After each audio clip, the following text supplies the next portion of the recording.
You talk a lot about like being like well read and things like that and learning. I was wondering if you had any good book suggestions because I absolutely love reading. Yes, absolutely. This is why I'm so against people going to college, because college you don't really learn much of anything that's of value. Sorry, guys, it's just true. And so, by the way, many of you agree, and you might not agree. It is what it is. This is a very important question. Thank you. Very, very good. In your life, you become as wise and as well informed as you choose to be. Wisdom is a choice now. 600 years ago, that was not the case.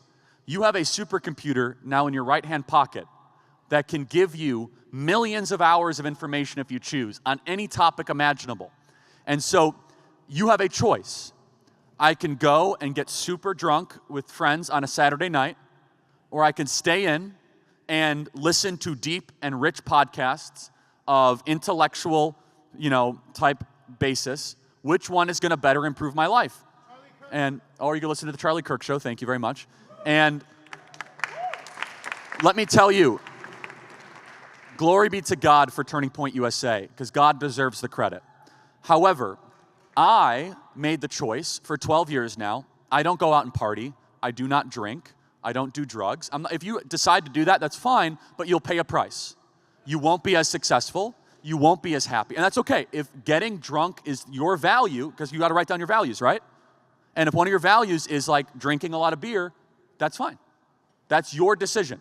You will suffer because of that, but that's your choice.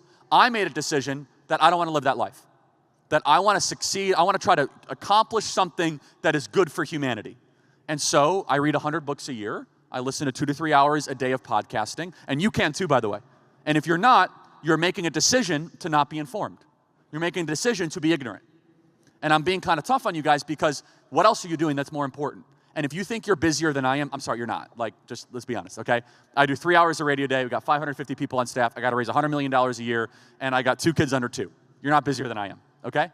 And so you should say, well, I want to be well-informed. Okay, then how many books a year are you reading? If it's under 25, you're not taking learning seriously. And that's why college is just a complete waste of time, because they're making you read absolute crap, right? Unless you go to Hillsdale or Liberty, which I see 2 of you out there. So what books? You should read Man's Search for Meaning by Viktor Frankl. It's one of the most important books that one can read. Anything by C.S. Lewis, Mere Christianity is really great. Abolition of Man, That Hideous Strength, by Vishal Mangalwadi, the book that built your world. I love 1984, Brave New World, Darkness at Noon. Anything by Winston Churchill. He wrote over 50 books. There's no lack of books. I have book recommendations on my entire website. But if you want to succeed in life, prioritize reading over beer pong.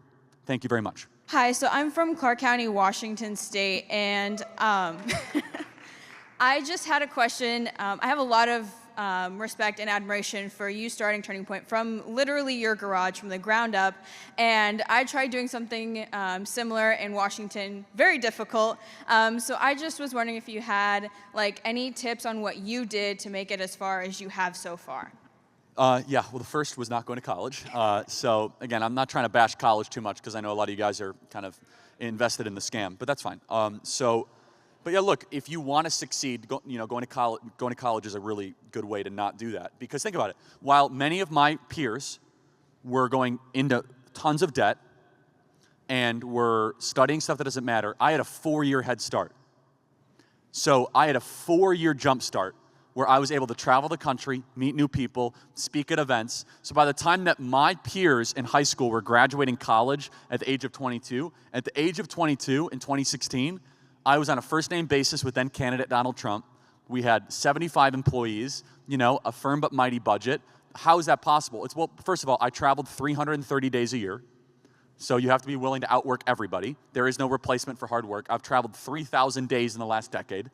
And so it's an overnight success story. It's a 12-year overnight success story at Turning Point USA. You have to outwork everybody. You have to be willing to ask for help. And then just pray for the favor of God, because he really deserves the credit for what's been able to happen here at Turning Point USA.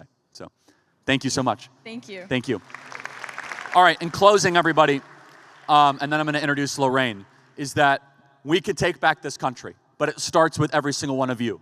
The enemy and the bad guys will lead you to believe that what you do does not matter.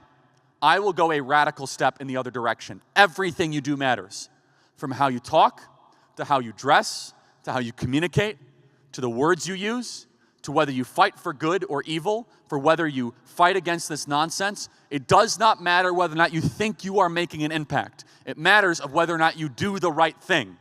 The impact will come if 600 plus people are doing the right thing simultaneously, having that force multiplier impact on campuses across the country. That is what gives me hope, and you guys give me such amazing hope.